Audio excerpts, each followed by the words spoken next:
All right. What's up, everyone? It's Wednesday night. It is hot as all HE double hockey stick, depending on where you're at, especially if you're in Texas. I know it's hot. Here in the Midwest, wow. Wow, at the heat. It's like, what was yesterday? Yesterday was a heat index here of like 105, and today it was like 116. I don't know if it was the same for you, Joe, but it was We've hot. been hovering around 101, 102. Even now, at 8 o'clock in the evening, it's about 101 degrees real feel. So, yeah, not a great day. So I'm very thankful to be hanging out in the basement, talking to you, good sir, where it's at least a little bit cooler for the next hour. Hey, that's how I am. Surprisingly enough, with even having like all three of the AC vents closed, I'm still having to wear a sweatshirt because it's cold here in the basement. And again, real shocker because I usually love it cold, but even for me, I'm like it's a little chilly. A Not little upset too about much. it. Not upset at all. So I'm content with it.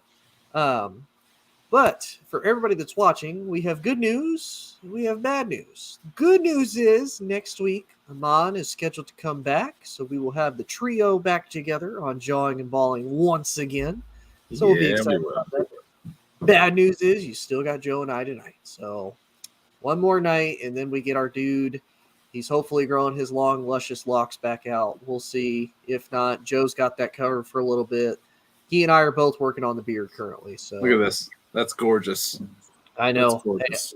give me till the winter time and I'll have that because right now it's too hot for me to have long hair and I can't put on a beanie to cover up the awkwardness in between for the fuzz. So Mhm.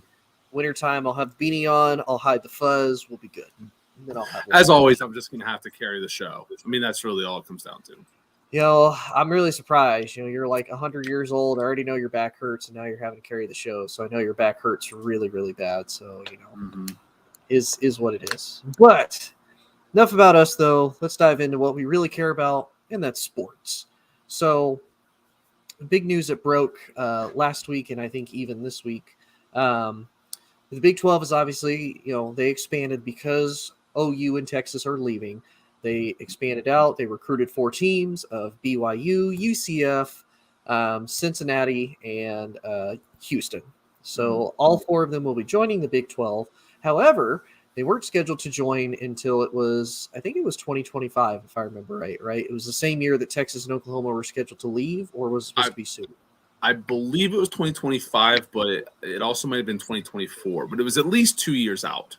Yeah, it was still going to be a minute. So coming to find out, uh, Houston, Cincinnati, and UCF all actually paid the AAC to be able to leave the conference early, and now they'll actually be able to join. This will be their last year in the AAC, and they'll be joining the Big 12 next year in 2023 as of July 1st.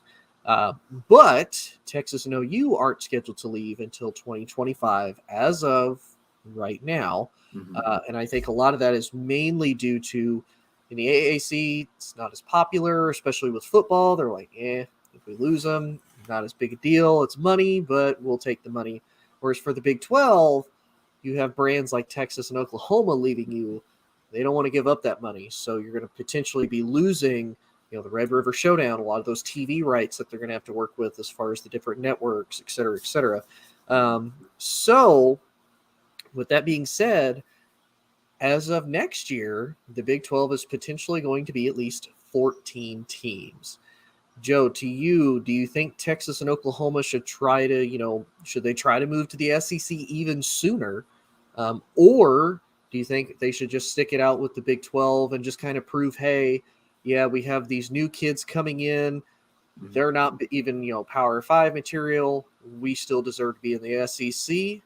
Or do you think that they should just bolt early so that way they don't even have to deal with it? They could just be fully prepared to deal with the SEC for however long they want to stay there. That's a really complicated question, and the easy answer is no matter what, Texas and Oklahoma lose. And the reason I say this is because you talked about these 4 colleges coming in. BYU was an independent, so they didn't have to pay any money to come into the Big 12. The other 3 schools that you mentioned, Houston, Cincinnati, and UCF, all have to pay the AAC $18 million a piece to get out of their contract, basically, to go to this new conference. Whether it was going to be in 2 years or a year from now, the $18 million is still the same. If Texas and Oklahoma stick around for 1 to 2 years of Big 12 football, of the Big 14 football, they really can't win in the eyes of the general fans. The reason I say that is because if they stick around and they somehow, with this SEC in the future, with maybe better recruiting classes and better coaching, and they start dominating the Big 12, people will say, well, yeah, you've got 4 new schools. You don't have players who were even recruited to Power 5 schools, and the Big 12 is a joke. So they're not going to get any credit for dominating. And if they're not good, all people are going to do is say, you can't even compete in the Big 12. What do you think is going to happen in the SEC when you go against like Mississippi or Texas A&M or Kentucky or Tennessee or who, you know what I mean? Like it's a no-win situation for them. Me personally, if I'm the Big 12, I don't want them there. I'm negotiating with the SEC it's going to be July 1st will be the official date in 2023 that they become partners with the Big 12, those 4 universities we talked about. If I'm the commissioner of the Big 12, I'm calling up the commissioner of the SEC every day and saying, we want to move this up to July 1st. We want it to just take the Band-Aid off. We don't want to mess around with this. It comes down to TV contracts. It comes down to recruiting. It comes down to all this. We know they're leaving. There's no reverse. There's no Josh McDaniels to Indy where they're going to go backwards all of a sudden at the last minute. Like, they are going to the SEC. And I think it needs to happen sooner than later. Do they have to pay up a little bit of money? Does the conference then have to kick in some money? Because if I'm the conference, I really think about that. I mean, the universities themselves are going to have to pay the money. But if I'm the conference and I just want a clean slate, I really do think about taking from our kind of slush fund and throwing a little money the SEC's way to kind of offset the cost that it would take possibly to move sooner. No, I definitely agree. And I'm kind of I'm looking too at what their records are against SEC teams, and Texas. Yeah, Texas isn't terrible, but yeah, it's not great either. So I'm looking here, and this is all-time records. So Texas has a 7-1-1 all-time record against Alabama. Last time they faced was 2009 national championship. Alabama won 37-21. So that's the one time Alabama has ever beaten Texas. But this is new Alabama, not old Alabama. 2009 is 100 years ago in college football world. Exactly. Almost 10 years ago, when Texas last faced Arkansas, Texas leads the series on all time, 56-22. The last time they faced was in the Texas Bowl in 2014. Arkansas won 31-7. Now, again, this is when Arkansas, they weren't bad, but it's not like Arkansas here in the last 10 years has ever even been remotely a power school, even in the SEC. No. Auburn, Texas leads against them all time 5-3. Last time they faced was 1991 in the regular season. Auburn won 14-10. The Gators, Texas leads 2-0 and 1 tie. Last time they faced in the regular season, Texas won 26-0.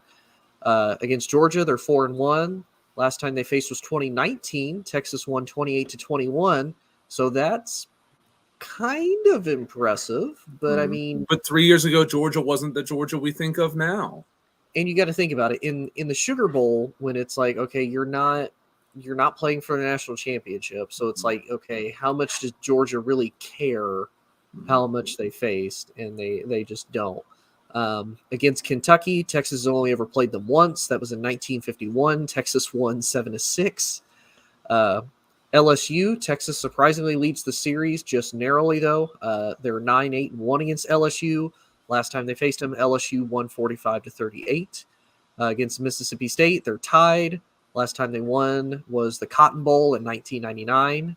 Against Missouri, Texas leads 18-6.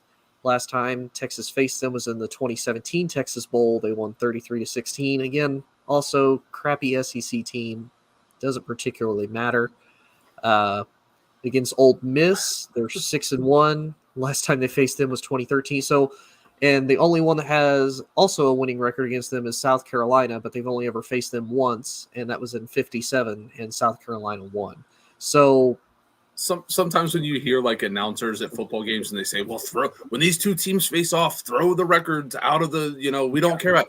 Literally, Texas moving to the SEC, throw the records out, because the only one in the last, it seems to be about 8 to 10 years, was that Georgia game. Other than that, it goes back to our grandparents' time or when I was a baby. I mean, it's absolutely ridiculous. So again, if I'm the Big 12, to circle back to it, I absolutely want Texas and Oklahoma out as soon as possible. And if I have to pay a little bit of money, those are just the way that it has to be. Yeah, and then real quick with OU, so they've never played South Carolina. They've never played Mississippi State. The one time they played Georgia, they lost. That was in 2018. They've only played Ole Miss once. They lost in 1999.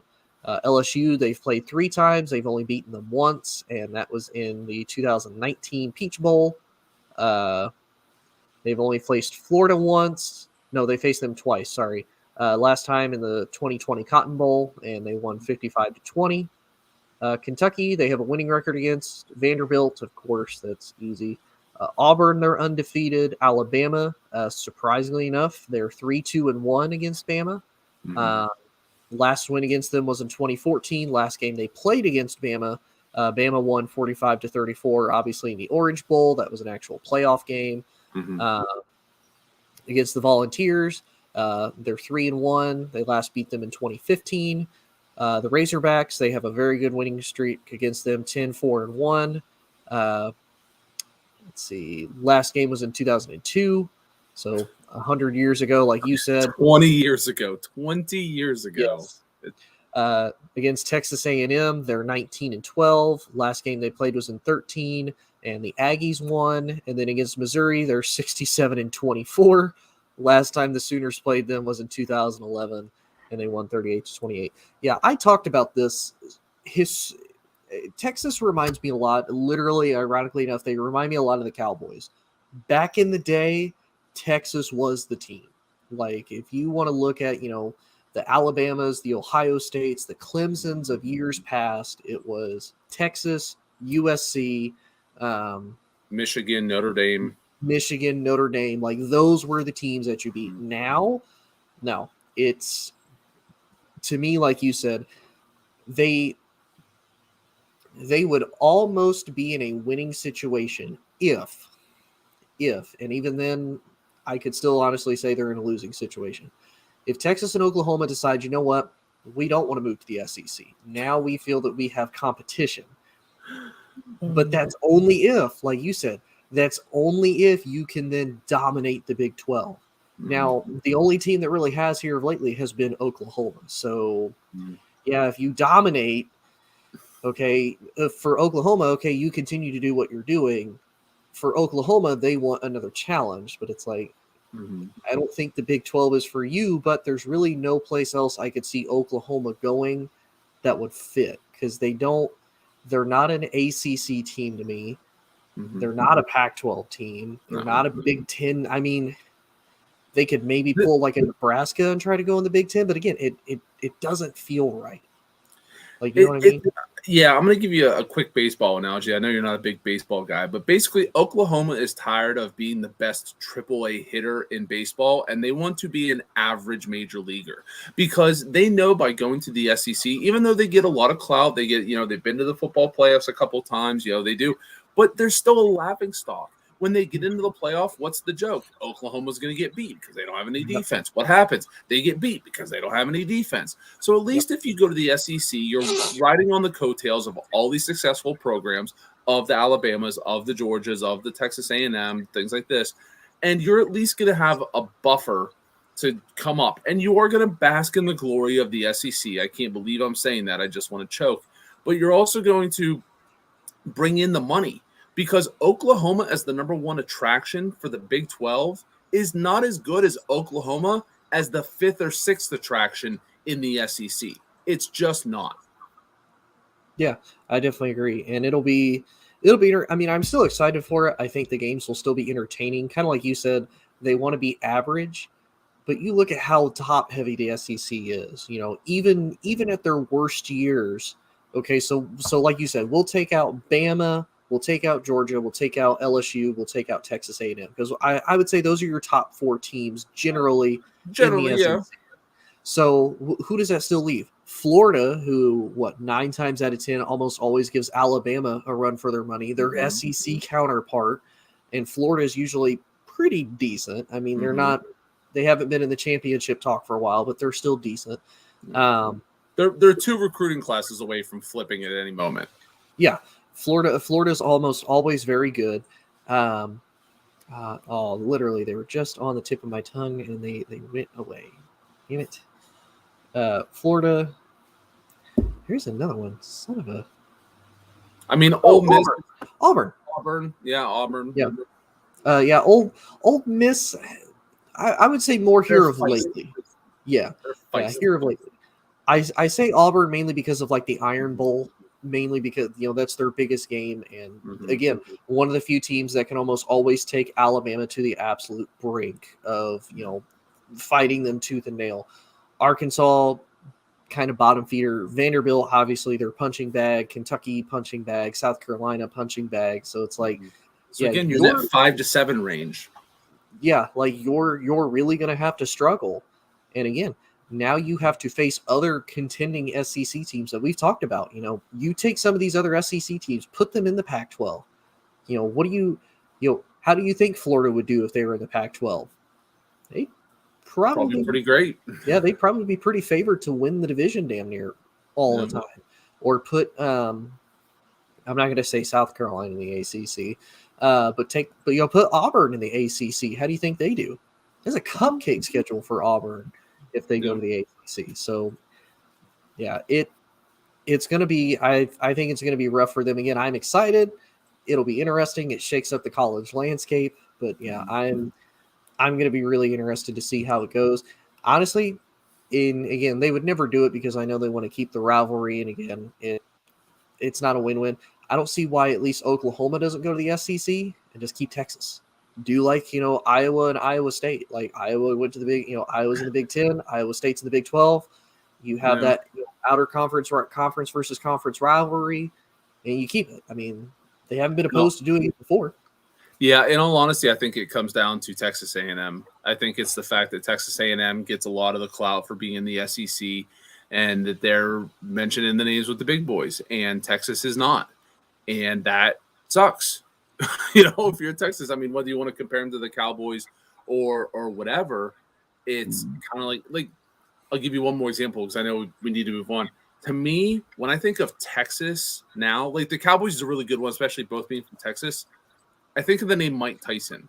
There was a time in the world where you maybe couldn't go to any corner of the world where somebody didn't know at least who Mike Tyson was. He was one of the most recognizable people on the planet, even if you weren't a boxing fan. Like, even if you're not a college football fan, Texas, the Longhorns, this. Like, it's you're like, oh, that's Texas. Like, duh, it's the cattle, it's the, all this stuff. And now when you see it, you're like, oh, I remember that. It used to be a big deal. Yeah. And it's kind of like, oh, Mike Tyson kind of used to be a big deal. So I love the Dallas Cowboys one, but if you're just thinking of a singular individual, I'd give you Mike Tyson.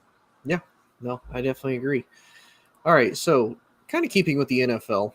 So we'll talk about some of these, they're coming to the end of their rookie year as far as wide receivers that have made significant impacts on their team. So both DK Metcalf and Terry McLaurin are staying away from mandatory camp as of right now because they're waiting for new contracts.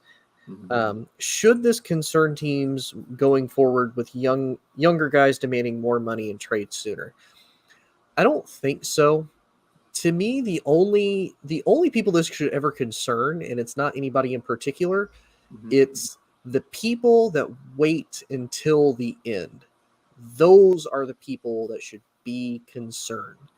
If I'm Washington, if I'm Seattle, I'm doing my absolute damnedest to sign one of these guys right now with a decent amount of money, even if it's making them the highest paid right now, because whoever gets to the game late is going to pay the most. Because if Washington does it first, and we'll give a hypothetical Because what is Devontae and Tyreek earning? Like what, 24? 24 to 26 million, depend. Yeah, I mean that's So let's say Terry gets signed first. Washington says, "Here, Terry, here's $27 million a year." Terry says, "Awesome, bet, sign, no issues, good to go."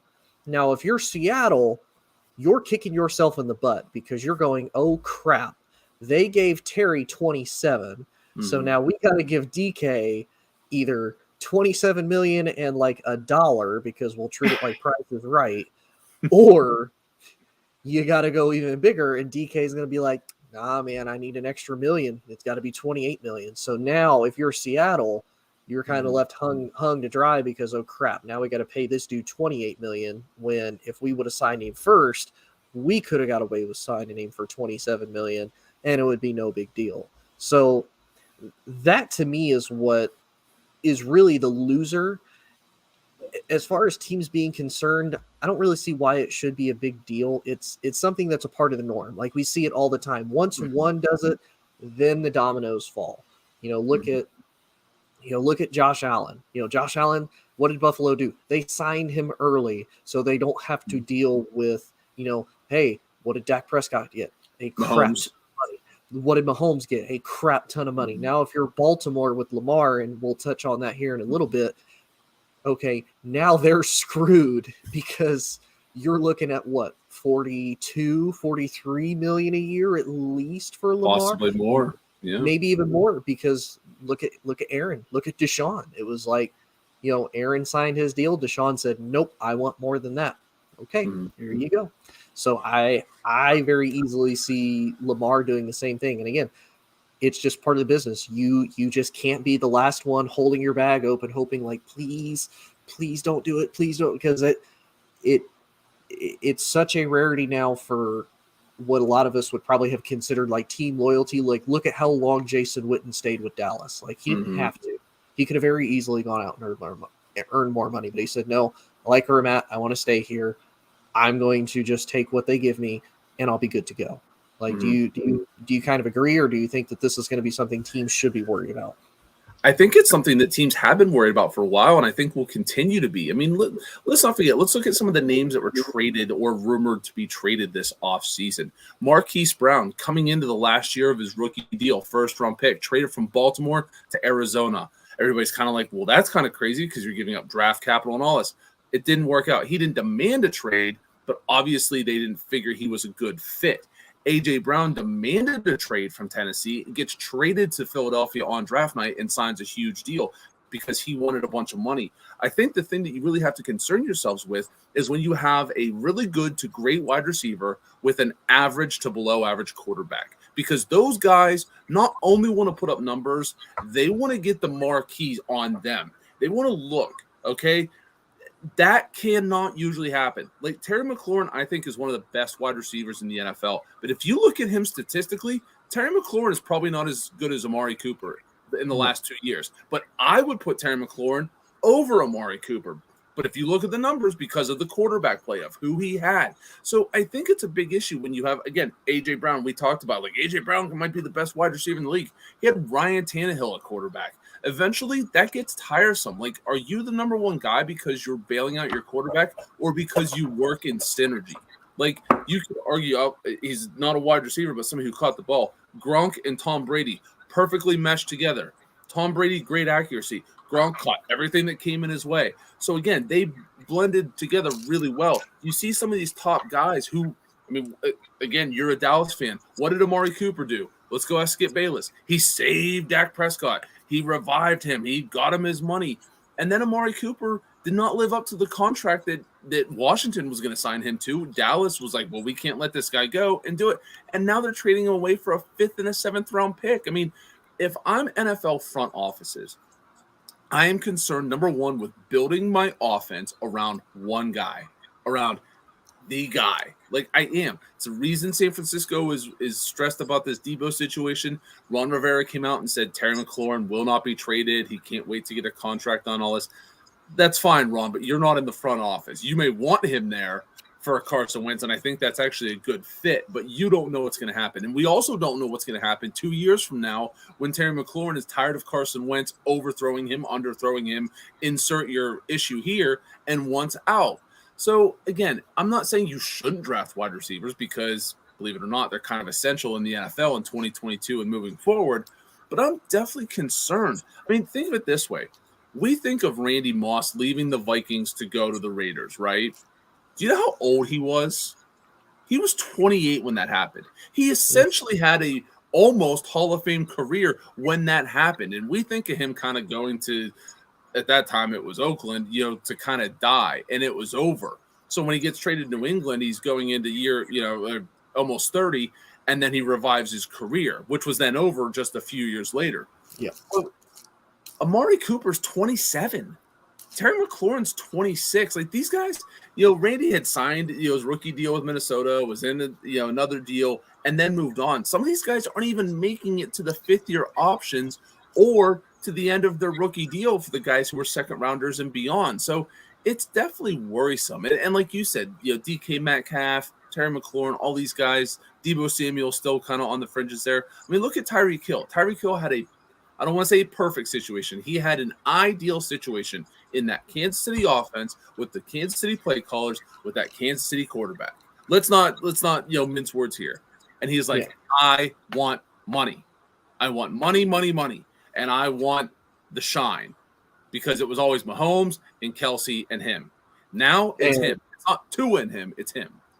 Well, and that's what I was going to point out that I think usually hurts a lot of these quarterbacks is because, yes, Terry is the guy. And like you said, Terry is one of the best wide receivers in the game. But look at who he has to compete with as far as wide receivers go.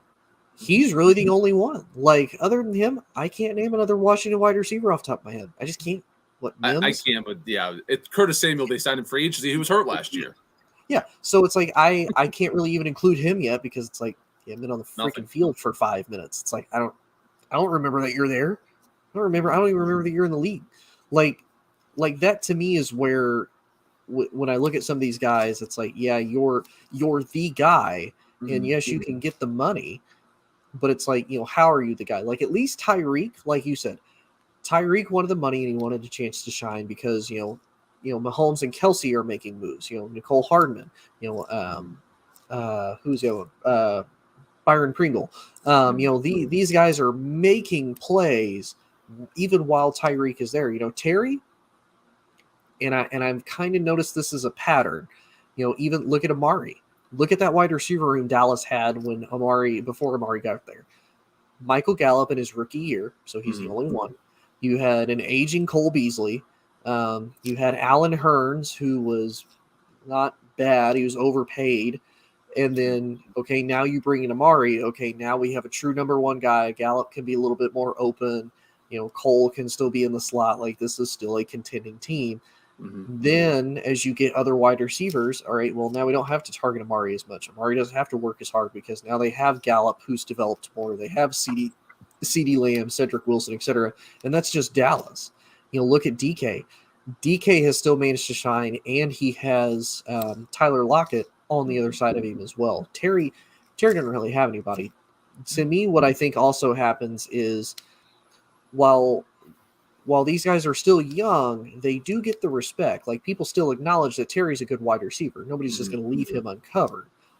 But when you get the payday, that's when guys say, okay, you got the big bucks. Now you're the guy I'm going to go stop. Like, to me, I think the minute Terry gets that big contract, and again, I think 90% of the time historically, it's usually true.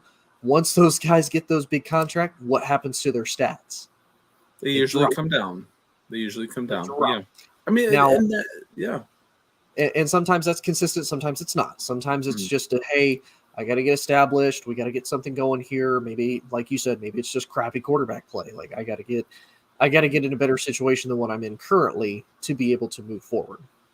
And I want to address what Damian says here. We weren't saying that Carson Wentz is somehow the savior in Washington. I'm just saying I do think it's a good fit with the way he plays with the deep ball. That's what he was successful at in Philadelphia when he did it. He actually did have some success last year in Indianapolis, who also didn't have very many great wide receivers, aside from the 1-1, Tody's favorite wide receiver.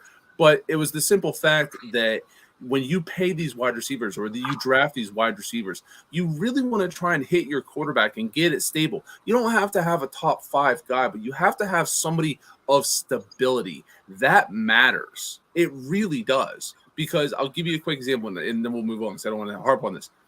I thought one of the best free agent signings last year was when New England got Kendrick Bourne, because I liked what he did in San Francisco and he fit the offense.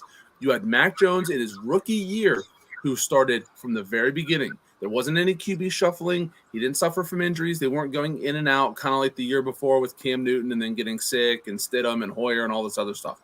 And Kendrick Bourne, if you go look at it, had a really, really good year. So when you have a good wide receiver with a stable quarterback in a system that works, they can be really good.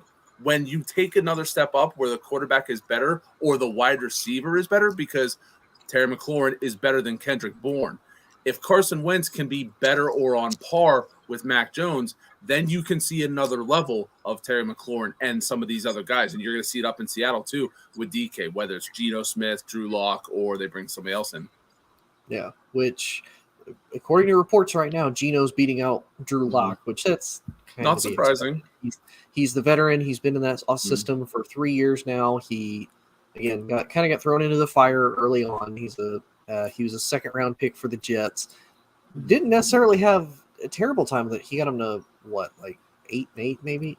Or yeah. It wasn't terrible. Like, it wasn't great by no means. But again, the bad looked terrible. Yeah. The good looked okay. The bad looked terrible.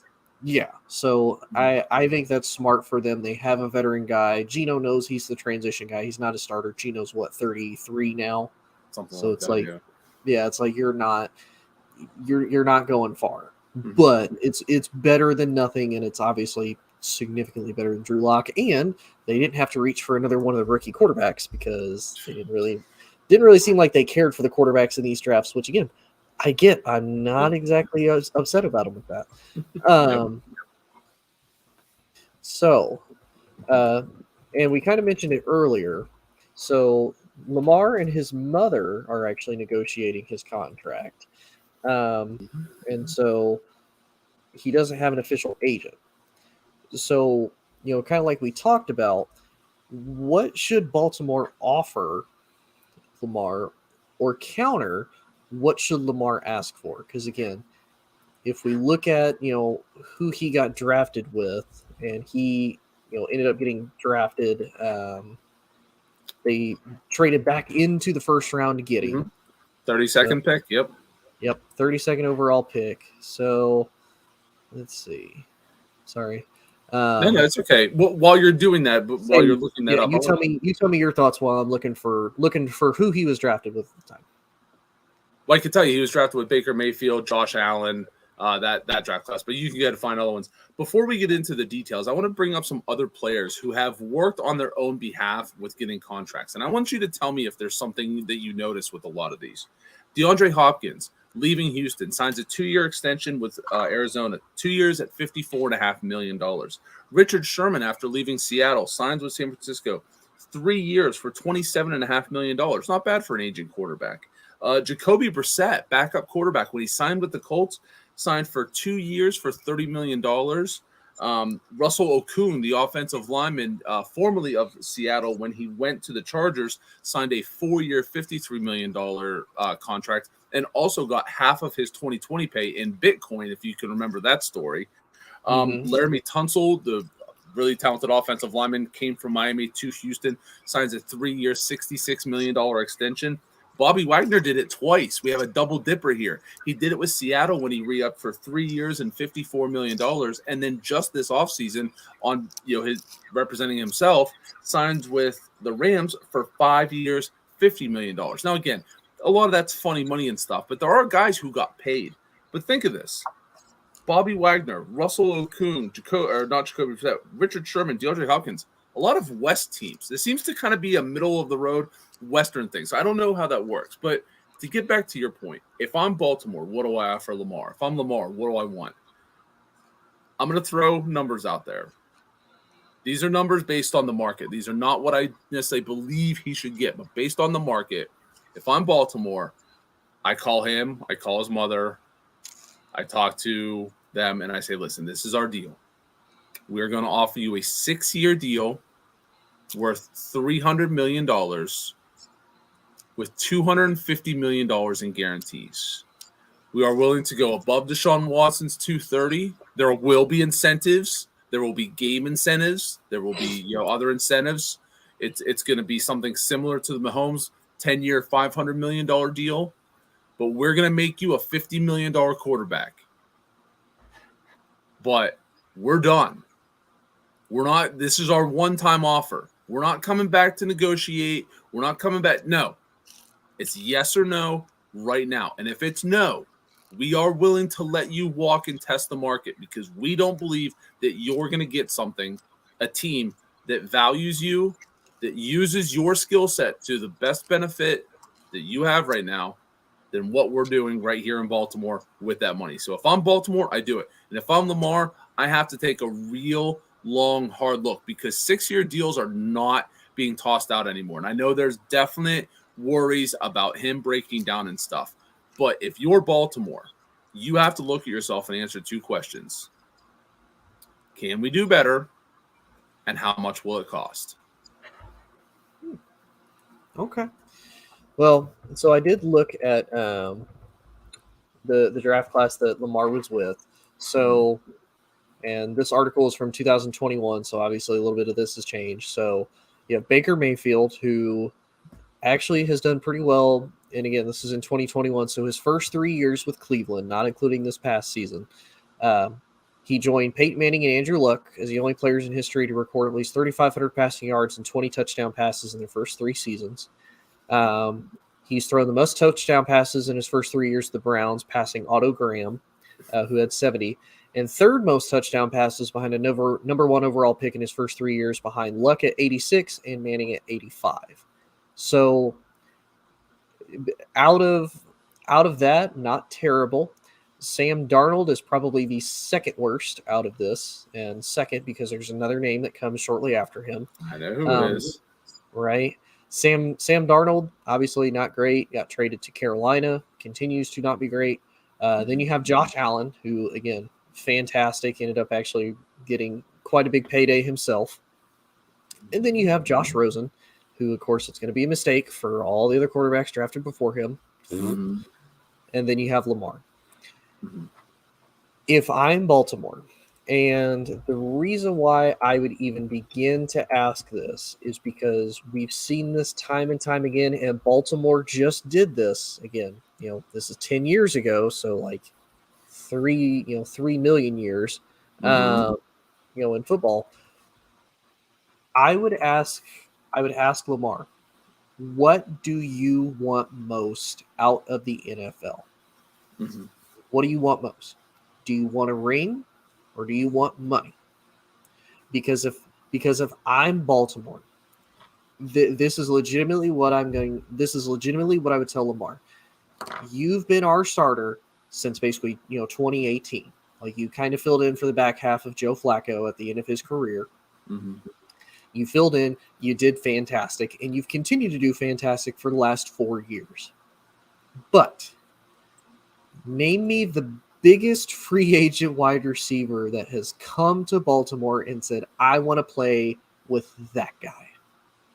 Sammy Watkins last year. Sammy Watkins and Willie Snead. Those are your big 2 free agent wide receiver names. And what was Sammy Watkins before he went to Kansas City? Essentially a bust. Yeah, I mean, for where he was drafted, I mean, yeah, he went from Buffalo to Kansas City to Baltimore. So no, I mean, I agree, but Baltimore also doesn't really dabble in free agent wide receivers. I get the point you're saying. Like, they drafted Marquise Brown because they thought he could be the running mate with him, which I never understood. I thought he was a guy. I didn't think he could be the guy. Yeah. And that's my thing. I'm not saying that there's ever teams that have to go out and just pay a crap ton of money. By no means, because we've seen teams get burned by doing stuff like that before. But if I'm Lamar, and this is how I'd have to explain it to him, look at what you've been able to do with essentially crap wide receiver cores. You've still managed to win, 11 plus games. We still managed to get into the playoffs 90% of the time, and we're too damn high to be able to get one of these top tier wide receivers whenever we're in the draft. Like, look at where they landed last year. It's like, okay, all the big wide receivers are off the board. All right, well, we're a defensive team. We need to fix our defense to be able to help you. Because while you can run our offense, we need a defense to also be able to shore you up because you can score quickly and get off the field. We need to be able to compensate for that. So we're going to get Hamilton, and we're going to reshore your offensive line with Linderbaum. So if I'm Baltimore, this is how I would pitch it.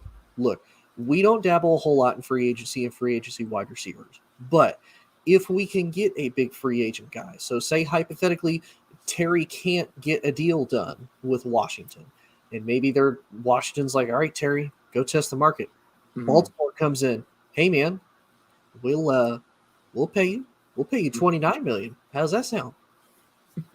There you go. There's Lamar's big number one wide receiver that he can finally work with. Terry basically stays in the same area. Now that's like a dream scenario. Don't know if Terry would ever do that, but it's a scenario that could potentially be there.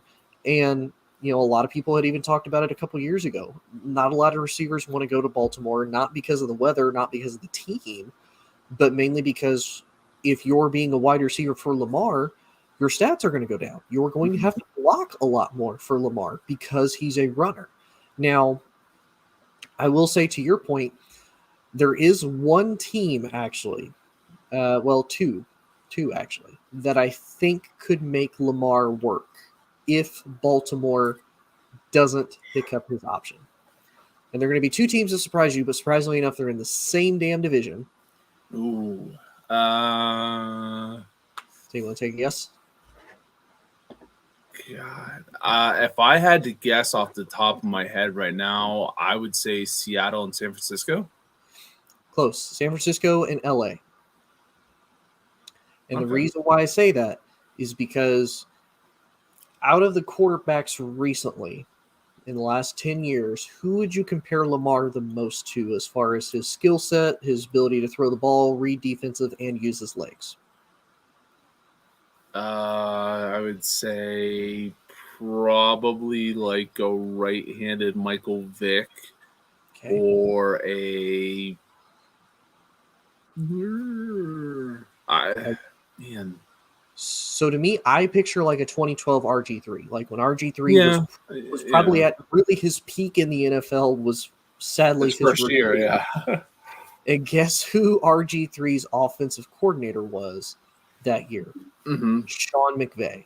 So the two that I think would make it work the best would be Los Angeles or San Francisco. Because again, if there's anybody that could make it work as far as his system, I think they kind of like more mobile quarterbacks. Again, I think that's why San Francisco went after Trey Lance a little bit more. He can be mobile. He has a big arm. He can throw. Kind of like Damian said, Alex Smith kind of – I think now more that they're kind of forcing Lamar to be a pocket passer because, again, they want to treat him like how Vic didn't do with, okay, throw the ball, stop trying to run it first because you're going to get hurt. Your career is going to be shortened when you do that. Again, to trying to prevent an RG3 situation. Somebody, if you want to go back and look, it's probably a little before your time, Tony, or maybe even before Damian's. He seems like a souped-up Jeff Garcia. Big arm, very mobile, got around. Now, Garcia was a little bit more efficient, with the passing. We've seen Lamar's failures. He's around a 55% passer. It's not very good. Part of it's that offense. But, I mean, that's somebody else who kind of like when you look at him, you're like, oh, this guy. Oh, okay. Like, yeah, he can put up the stat. I mean, let's not forget the year that he won the league MVP. He led the league in passing touchdowns. So, I mean, he has the capability, even though I'm not crazy about Greg Roman as a offensive play caller and stuff like that. I do think that he has it. I honestly believe that Baltimore should have been all in on the Deebo Samuel stuff. I think that he would have made a lot of sense. Steve Smith came over from Carolina later in his career and flourished in Baltimore.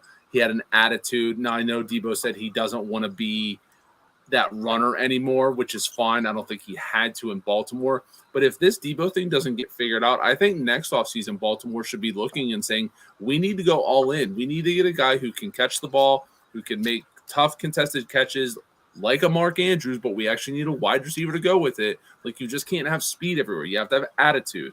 So not to get off the path too far, but again, to bring it back, if I'm Baltimore, I want to keep him. I think he's the future, whatever. If that's what I truly believe, 6 years, $300 million, $250 million in guarantees, probably 195 at signing, kind of split the difference with Aaron Rodgers and Deshaun Watson, and just say, this is what we have.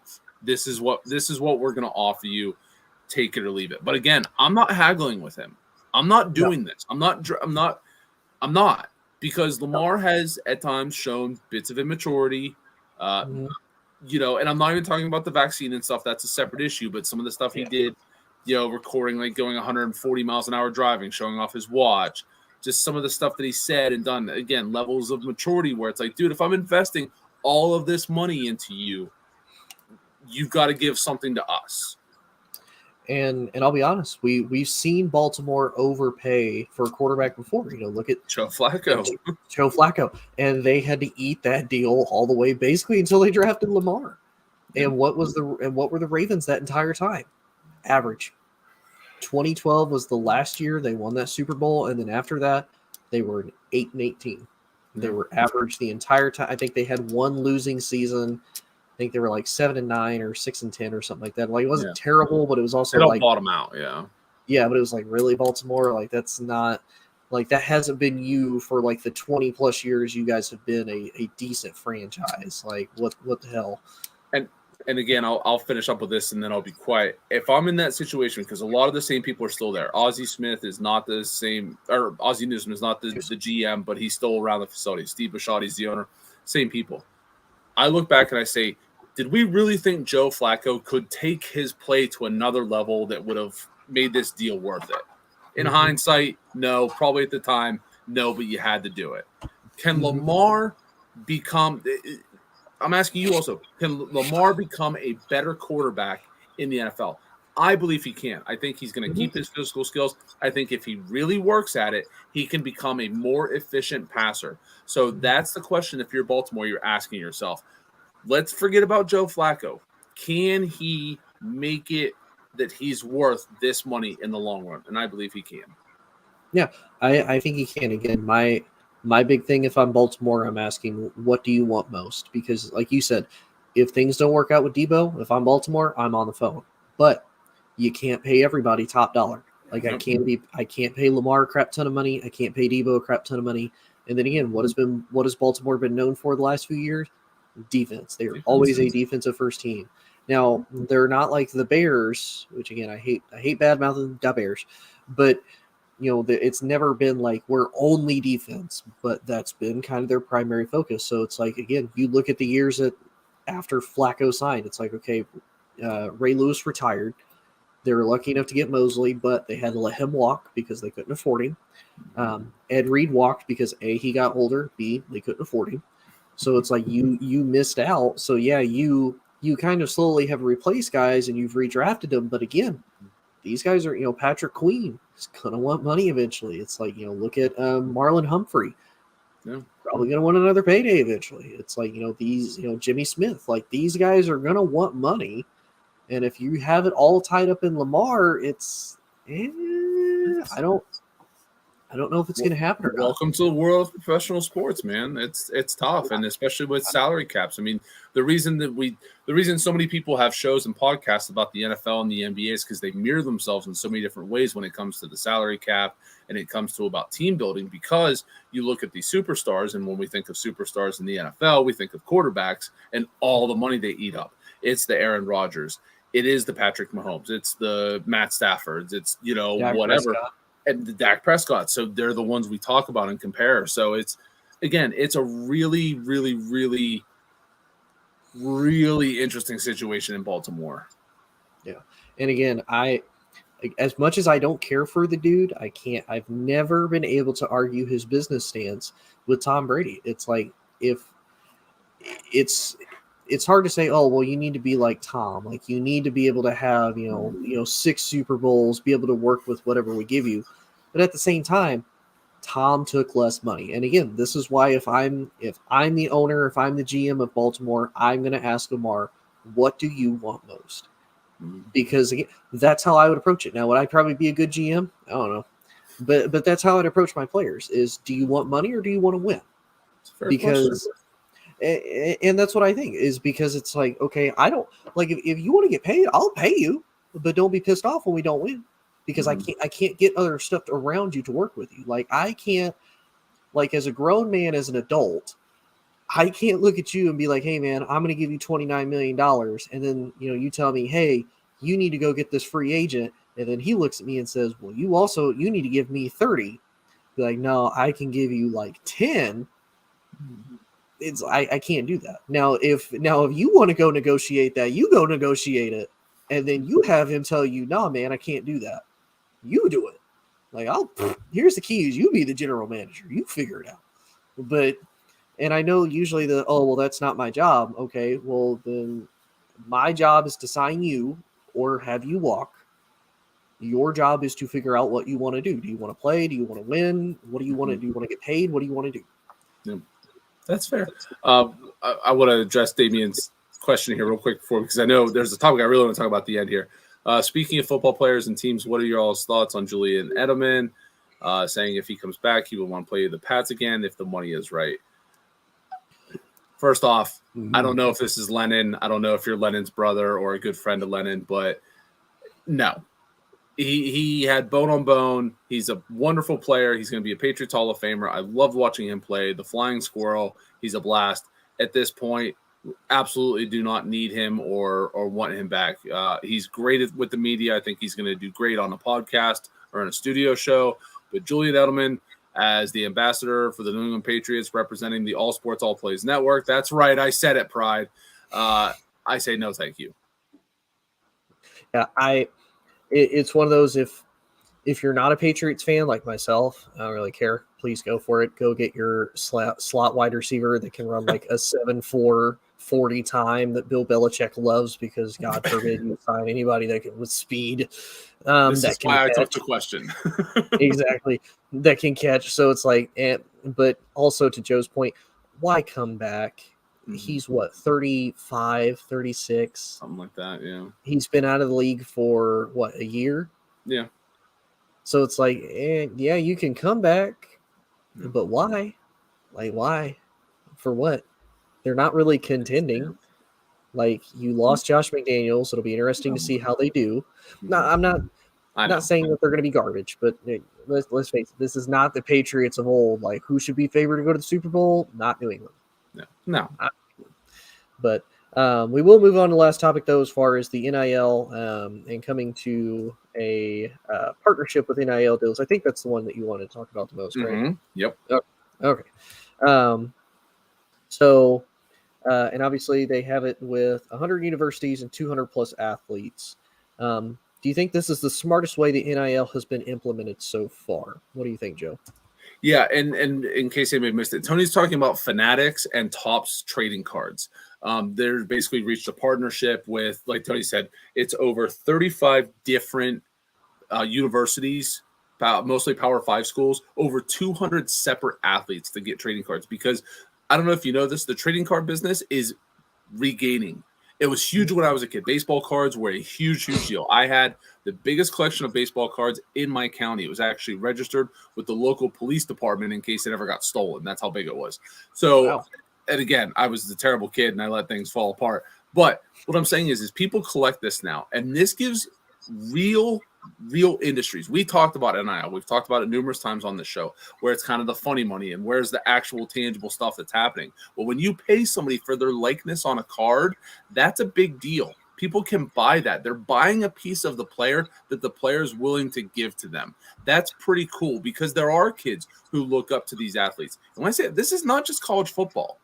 They're talking about deals with female softball players, kids in different sports. This isn't football. It isn't just basketball. This is across the NCAA, which is a huge deal. And one of the biggest things is Topps announced that athletes will not be restricted from signing with another card company. So if a secondary card company or a competitor wants to go and put out a limited, hey, we're going to print 1,500 cards of your face, whatever, we're going to pay you $10,000. Topps is not saying that they can't do that. They're saying, go make your money. We're just going to make ours too, which is a huge deal. And in all honesty, that's what the NIL should be. It should be, I'm going to give you something in exchange for your name, your image, and your likeness, which, excuse me, guess what those are? Those are literally trading cards. If you played any sport as a kid, what did they have you do? If you were a soccer kid, they had you posing with a ball. If you were a baseball kid, they had you posing with a bat or posing with your glove. Like, it was your name on the card, your image, and a likeness. You were doing something that showed the sport you were doing, whether it's swimmers, football players, basketball players, hockey players, whatever it is. Like, this to me is the future of the NIL. Whatever happens with regulation and them coming down and all this, these deals like this are the most important, and to me, the best implementation I've seen so far of the NIL. Yeah, I agree. And it is cool that they've continued to expand out and they reached out. And like you said, trading cards have started to become a popular thing again, because I think it was one of those, you look at when they were popular, the 80s, 90s, kind of the early 2000s, but that's when they kind of started to die out, because you had stuff like Pokemon start to come out, you had Yu-Gi-Oh! So it's like sports trading cards, not as popular as they once were, and you didn't have the technology that you had back then. Now you kind of come full circle, God, this almost hurts to say because it hurts me a little bit. 30, 40 years later, and I know that definitely hurts you, Joe, is, now you have the technology, which, and you have a lot of these guys like yourself that, you were kids, you had trading cards. Now you have kids. And now it's like, oh man, this is so cool. And your kids kind of see that like, wow, why is dad getting excited over a card? Like, yeah, this is almost weird, but it's a cool thing. And it's a cool bonding experience that you can have with your kids of, hey, this is what I used to love to do. This was the cool stuff back in the day for me.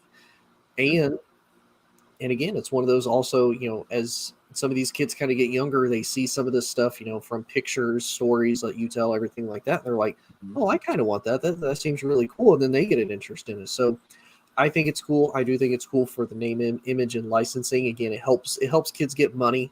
It helps work for them. And it's better than probably the only thing that I would ever have against, like, the fact of you look at schools that are primarily like football schools, like Ohio State, what do they get their money from? Football. What does Alabama get its money from? Football. So it's like it gives a chance for them to be able to get some of these trading cards, et cetera, et cetera. Exactly, Damian. Everybody feels old now. If you're a 90s kid, you're almost old. Almost. Like, I wanted to throat punch my coworker today because she's like, I'm 29, I'm old. I'm like, no, time out. No, you're not. No, you're not. You're not, for two reasons. A, 29 is not old. B, I'm like 2 years younger than you. Shut your mouth. You're not old. Yeah. And again, I mean, you talked about like football and basketball, but we just saw the Oklahoma women's softball team just absolutely destroy over the last 2 years. You think there aren't some kids or some adults who wouldn't mind some of the players on that team of cards, whether it be team cards or individual player cards? I'll give you a quick example because I know we're finishing up here. We're reaching our hour. Let's say, because one of the players they have in contract is Bryce Young. So let's say that Topps decides to come out with a card and say, listen, Bryce, we're going to come out with 5,000 limited edition Bryce Young Heisman cards. We're going to pay you $10 per card. That's the deal we're going to make for 5,000 cards. That's $50,000. That's a pretty good NIL deal. And that's only one NIL deal. And then you can market it as, listen, we're only making 5,000. These are the Bryce Young exclusive Heisman Trophy winning cards that will be available throughout the nation. And then you buy random packs and maybe you get one in there. Like, that's how all of this works. And to me, in a really dirty business, this is the most clean way of doing it because everything is tangible. It's not a billboard that can be spray painted. It's a card. Whatever you do with that card is fine. But this is how you do it. Yeah, no, I definitely agree. All right, all. Well, it is coming to that time. Joe, it has been a blast as always. Thank you for joining us. Of course, I do have to thank Joe for pretty much all the topics because I've been like brain dead here of lately. So Joe comes up with all these fantastic topics for us to talk about that makes sense. It's interesting and it's something different and it's something other than the NBA, which I'll talk about here in about an hour on the ASAP After Dark show. But again, Joe, thank you for joining us. We appreciate it. You can catch Joe on his own podcast of Out of Bounds with a Z. Usually he said he records on Thursday nights and then posts like Friday. Just kind of depends on when his co-host shows up. Am I right? Yeah. Yeah, he's going through some stuff right now, but yeah, we're on a little bit of a rough patch hiatus right now, but it's going well. And real quick, thank you to everybody who watches. Thank you to Davian for commenting. Thank you everybody who likes, shares, subscribes to the show. Definitely catch Tony coming up here in an hour with as far as I know, Jay McLovin, and you never know who shows up after dark on the ASAP network. Exactly. That should be a tagline, by the way. Right. We have Jay McLovin, we have Ron Lowe, and then we also have Freddie, I believe, is supposed to be joining on as well. Unfortunately, the sensei is not supposed to be on tonight. She's not feeling the greatest, so sending out all the love to Sensei. She has migraine. I know that feeling because believe me, migraine hits you. It sucks. I have chronic migraines all the time, so I know the struggle that she's going through. But yeah, like Joe said, please like, share, and subscribe if you like it. Thank y'all for interacting with us. We enjoyed it. And we will see y'all next Wednesday with Amon, because Amon is going to be back. Even if Joe and I have to go down to Texas, drag him to North Carolina and do the show, we will do it for the good of the show. And again, it's only going to be for the good of the show. And Amon's going to be completely consensual about it, so it'll be fine. We'll have no issues. But he's young. We could bully him. Exactly. It's not hazing. It's not bullying. It's character building. Sure. But exactly. That's what we're going to call it. Anyway, y'all have a good night, and we will see y'all next week.